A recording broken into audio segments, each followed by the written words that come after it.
Alguien dijo alguna vez que es importante pensar en el futuro, pues es allí donde vamos a pasar el resto de nuestras vidas. Sin embargo, para mucha gente estas son tan solo palabras y el presente termina por absorberlos totalmente. ¿O acaso sueñan con el futuro pero no hacen nada al respecto? Y sus sueños les parecen, en el mejor de los casos, esquivos y en el peor, inalcanzables. Pero es un error pensar así acerca del futuro.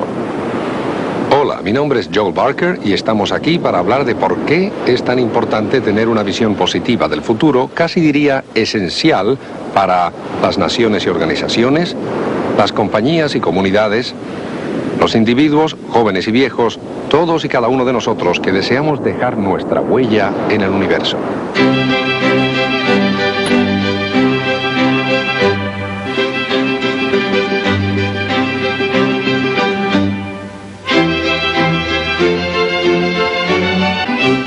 Para mucha gente, desde ejecutivos a trabajadores, los problemas del presente resultaban tan abrumadores que parecía no tener sentido pensar en el futuro.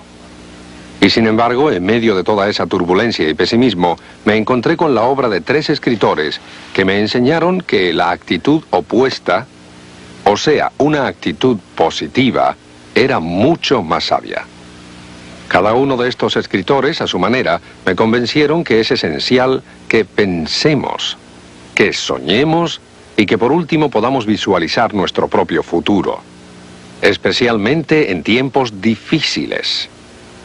Estoy convencido que una actitud positiva frente al futuro es sin lugar a duda el arma más poderosa que poseemos para lograr cambios.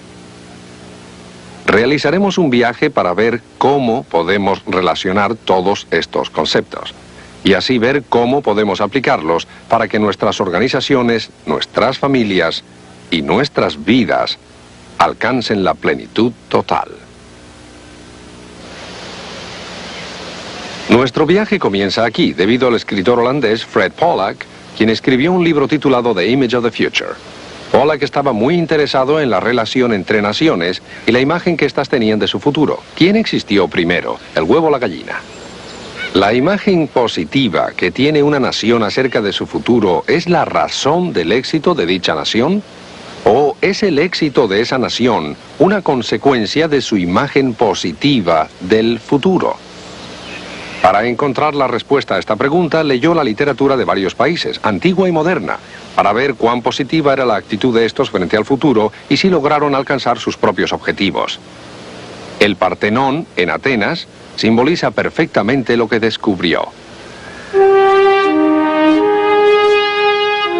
El Partenón, al principio, fue solo una visión en la mente del arquitecto. Fue así también como los griegos imaginaron el futuro de su civilización. ¿Cómo sucedió todo esto? Pues bien, los griegos comenzaron soñando, pero luego transformaron esos sueños en algo mucho más poderoso. Una visión. Visión es el resultado de nuestros sueños en acción. Lo que Pollack descubrió en sus investigaciones es que en gran medida una visión de futuro precede al éxito. Caso tras caso pudo observar el mismo patrón. Primero, una imagen convincente del futuro era sugerida por líderes. Luego, la comunidad hacía suya esa visión de futuro y le brindaba su apoyo. Y así, en forma conjunta, convirtieron ese sueño en realidad. Fue cierto aquí, en Grecia, hace 2500 años. Y también en Roma, España, Venecia, Inglaterra y Francia. Y en Estados Unidos ocurrió lo mismo. Y aún hoy vemos cómo el poder de una idea cruza con fuerza arrolladora desde Europa del Este hasta los países del Pacífico Oriental. Lo que es de particular interés en el estudio de Pollack es el hecho de que muchas de estas naciones, al comenzar su ascensión a la cúspide, no contaban con los recursos adecuados o la población necesaria o una ventaja estratégica evidente. En realidad triunfaron a pesar de los obstáculos. Lo que sí tenían era una visión profunda de su propio futuro. Y ese es el ingrediente clave. No el único, pero el primero y el más importante. Las naciones con visión de futuro cuentan con una gran ventaja. Las naciones sin visión de futuro corren peligro. Yo era maestro, y tras haber leído a Fred Pollack, me di cuenta que lo que decía sobre las naciones también era cierto sobre los niños. A los niños les afecta profundamente la imagen de su propio futuro. A partir de mi experiencia llegué a la conclusión de que existe un patrón. Mis mejores alumnos tenían objetivos claros, sabían lo que querían hacer con sus vidas. Cuando leí el libro de Benjamin Singer, The Future Focus Role Image, descubrí que mis observaciones estaban bien fundamentadas. El estudio de Singer establecía que los malos alumnos en general no tenían objetivos claros, carecían de perspectiva futura y creían que su futuro estaba en manos del destino, no tenían control sobre sus propias vidas. El estudio también revelaba que los buenos estudiantes tenían una mayor sensación de control sobre su propio futuro y podían hacer planes de 5 a 10 años. Me intrigó un hecho en particular acerca del estudio. El nivel de inteligencia y el contexto familiar no eran los indicadores claves del éxito de los buenos alumnos. Algunos de los mejores estudiantes provenían de situaciones familiares y sociales difíciles y no habían obtenido buenos resultados en los tests de inteligencia.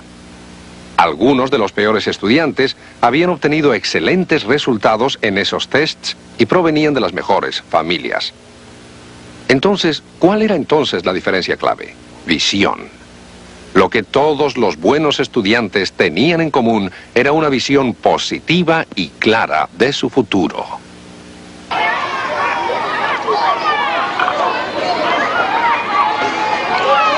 ¿Y qué mejor lugar para verificar las observaciones de Singer que esta escuela primaria, PS 121, en el corazón de Harlem, en Nueva York? Fue aquí en 1981 que Eugene Lang vino a dar el discurso de graduación.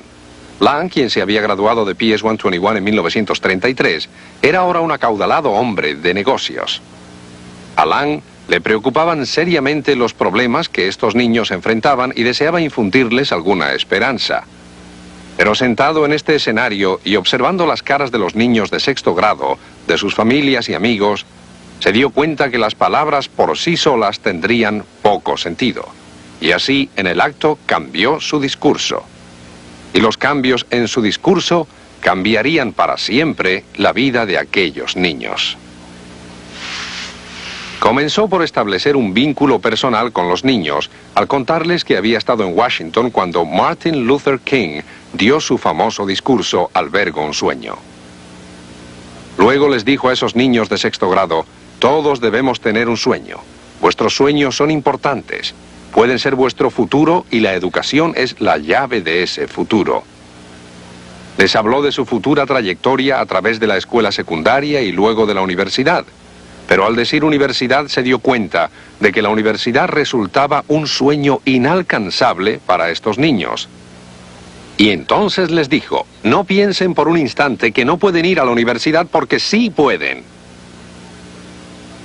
Y luego, mientras las familias y amigos escuchaban, prometió proveer personalmente una beca universitaria a cada uno de esos niños de sexto grado que terminara la escuela secundaria.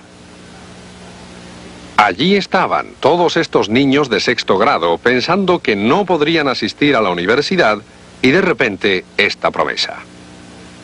El señor Lang se sentó entre los aplausos de la audiencia, pero sabía que el dinero solamente no sería suficiente. Debía también proporcionar un medio para alcanzar este fin. Así que inmediatamente, además de contribuir su dinero, el señor Lang creó una estructura de apoyo entre los maestros, padres y la comunidad para que trabajaran con estos estudiantes y se aseguraran que este maravilloso sueño se hiciera realidad. A partir de la historia de esta escuela, se hubiera podido predecir que de esos niños de sexto grado, solo el 25% terminarían la escuela secundaria. Y que de ese 25% prácticamente ninguno continuaría estudios universitarios.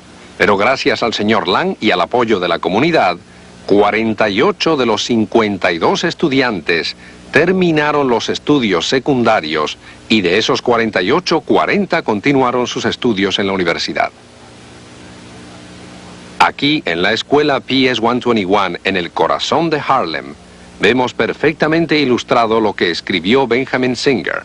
Los sueños de un niño que con la ayuda de la comunidad logra superar obstáculos económicos y familiares pueden motivar a ese niño a alcanzar metas extraordinarias.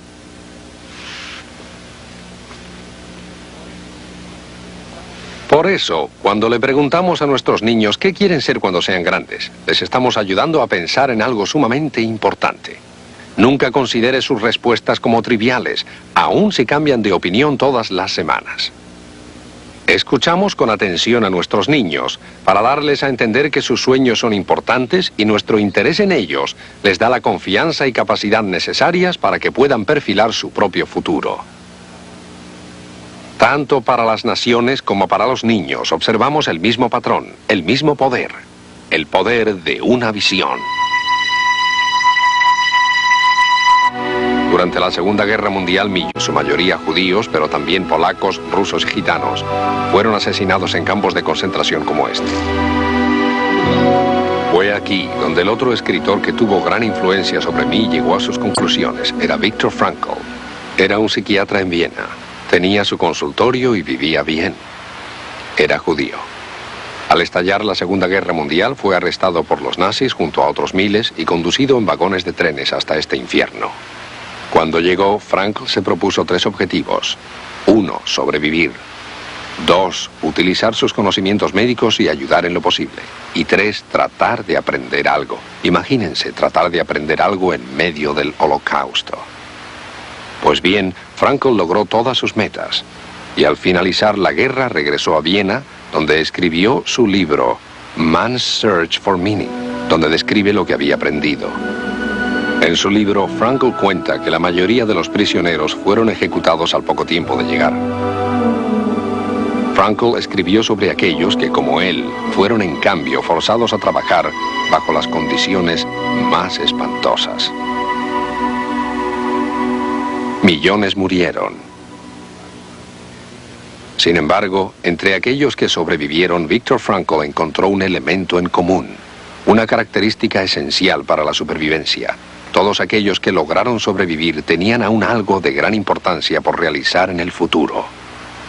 Y repito, todos aquellos que lograron sobrevivir tenían aún algo de gran importancia por realizar en el futuro. Y aquí vemos el mismo patrón nuevamente, el poder de una visión de futuro para superar obstáculos aparentemente infranqueables. Permítanme que les cuente una de las historias de Frankl. 2 hombres iban a suicidarse. Esto ocurría con frecuencia en este campo de concentración. Sus amigos les salvaron literalmente la vida al recordarles el futuro. Para uno de ellos era su hijo, a quien adoraba y que le esperaba en otro país. Para el otro era una cosa, no una persona. Este hombre era un científico y había escrito una serie de libros que aún debían ser terminados. Nadie más podía finalizar su obra. Y al señalarles su responsabilidad para con su futuro, lo aceptaron y encontraron la fuerza necesaria para continuar y sobrevivir. Para Frankl también dio resultado.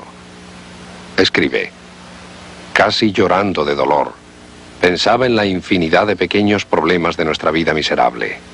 ¿Qué habrá para comer esta noche?